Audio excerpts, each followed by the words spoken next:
인터넷 표시 광고 모니터링은 이거 작년에 새로 도입된 내용이니까는 이번 시험에 꼭 나오겠죠. 방문각 클래스 중개상물의 표시 광고 모니터링이 됩니다. 중개상물에 대한 표시 광고 모니터링 국토교통부 장관이 하는데 위탁해서 시행을 하게 됩니다. 위탁할 수 있는 기관은 첫 번째 공공기관, 두 번째 정보출연 연구기관, 비영리법인으로서 해당 업무를 수행하는 법인, 그 다음에 전문 인력과 조직을 갖춘 기관 또는 단체, 여기에 이제 위탁할 수 있습니다. 위탁을 받았으면은 이 수탁기관은 계획서를 제출해야 되는데 기본 계획서와 이 수시 모니터링으로 나눠지게 됩니다. 기본 모니터링은 분기별로 실시하는 모니터링이 되니까는 매년 12월 31일까지 다음 연도에 이 계획서를 제출해야 됩니다. 그리고 나서 모니터링 업무를 실시를 하게 됩니다.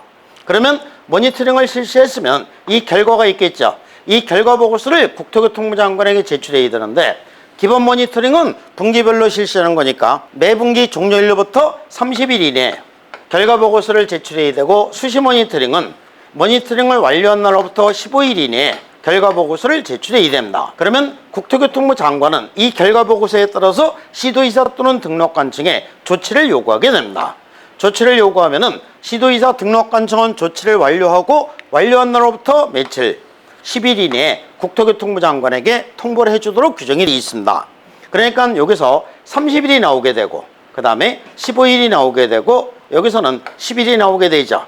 요거 세 개의 숫자를 혼동하지 않게끔 잘 구분해서 알아두셔야 됩니다. 인터넷 표시 광고 모니터링은 이거 작년에 새로 도입된 내용이니까는 이번 시험에 꼭 나오겠죠. 근데 이제 저기 뒤에 가보면 뭐가 있게 되냐면은 부동산 거래일소 교련행위 신고센터가 있게 됩니다. 부동산 거래일소 교련행위 신고센터하고 인터넷 표시 광고 모니터링 이거를 혼동할 수 있겠죠. 그래서 이제 이거를 잘 구별해서 알아두시는데 운영 주체는 둘 다 국토교통부 장관이 되고 내용은 인터넷 표시 광고 모니터링은 중개상물의 표시 광고가 법 규정을 준수하는지 여부를 모니터링할 수 있다. 그 다음에 부동산 거래일소 교련행위 신고센터는 부동산 거래일소 교련행위 여기 이제 7가지가 됩니다. 7가지가 되는데 금지행위에서 2가지가 되는 거죠. 시세, 단체, 개업공개사의 업무 방해행위 5가지가 됩니다. 개업공개사 등의 업무 방해행위 특, 그 다음에 표시, 광고 이렇게 되겠죠. 그래서 이제 요 7가지가 부동산 거래일소 교련행위에 해당이 되는 겁니다. 위탁해서 시행을 하게 되는데 국토교통부 장관은 4개 기관에 위탁할 수 있습니다. 그래서 공공기관, 정보출연연구기관, 관련 업무를 수행하는 법인, 국토부 장관이 인정하는 기관 또는 단체에 위탁할 수 있습니다. 부동산 거래일소 교련행위 신고센터는 이거는 한국부동산원 여기만 위탁할 수 있도록 규정이 되어 있습니다. 그 다음에 수탁기관은 이 결과보고서를 제출해야 되는데 기본 모니터링은 매분기 마지막 날로부터 30일 이내, 수시 모니터링은 업무를 완료하고 15일 이내에 결과보고서를 제출해야 되고 여기서는 교련행위 신고의 접수 및 상담, 시도이사 또는 등록관청의 조치 요구, 신고인에게 결과를 통보해주는 이런 업무를 수행하게 됩니다. 그 다음에 이제 국토교통부 장관이 시도이사 등록관청의 조치를 요구하게 되는데 그러면 여기서는 조치를 완료하고 10일 이내에 국토부 장관에게 통보해 주는 거는 2개가 똑같은 내용이 됩니다. 그 다음에 사전 절차로서 인터넷 표시 광고 모니터링을 위탁받은 수탁기관은 뭘 한다? 계획서를 제출하도록 규정이 되어 있죠. 그래서 기본 모니터링은 12월 31일까지 다음 연도의 모니터링 기본 계획서를 제출해야 되고 그 다음에 이 부동산 거래일소 교련행위 신고센터에서는 여기서는 운영규정을 작성해서 국토교통부 장관의 승인을 받아야 되고 운영규정을 변경하고자 하는 경우에도 역시 승인을 받아야 됩니다.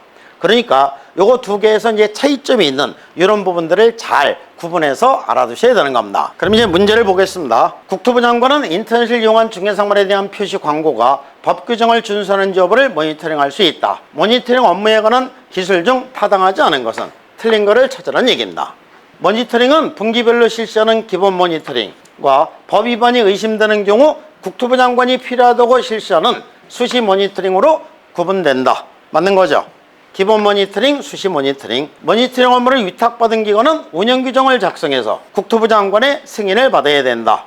그럴듯하죠. 운영규정을 작성해서 국토부 장관의 승인을 받아야 된다? 이거 어디서 많이 듣던 얘기죠. 어디서 들어봤습니까? 부동산거래소 교류행위 신고센터, 여기에서 나왔던 얘기죠. 그러니까 X가 됩니다. 이 모니터링은 계획서를 제출하도록 규정이 되어 있는 거지, 운영규정을 작성해서 국토부 장관의 승인을 받는 게 아닙니다. 운영규정을 작성해서 국토교통부 장관의 승인을 받아야 되는 것은 부동산거래소 교류행위 신고센터, 여기서 이제 나오는 내용입니다. 그 다음에 모니터링 기관은 모니터링 결과 보고서를 기본 모니터링 업무는 매분기 종료일로부터 30일 이내 국토부 장관에게 제출해야 한다. 수시 모니터링 업무는 해당 모니터링 업무를 완료하고 완료한 날로부터 15일 이내에 국토부 장관에게 제출해야 된다. 그 다음에 시도의사 등록관청은 국토부 장관의 요구를 받으면 신속하게 조사 및 조치를 완료하고 완료한 날로부터 10일 이내에 그 결과를 국토부 장관에게 통보해야 한다. 10일 이내에 맞는 거죠. 그러니까 기본 모니터링은 모니터링을 완료하고 며칠? 30일.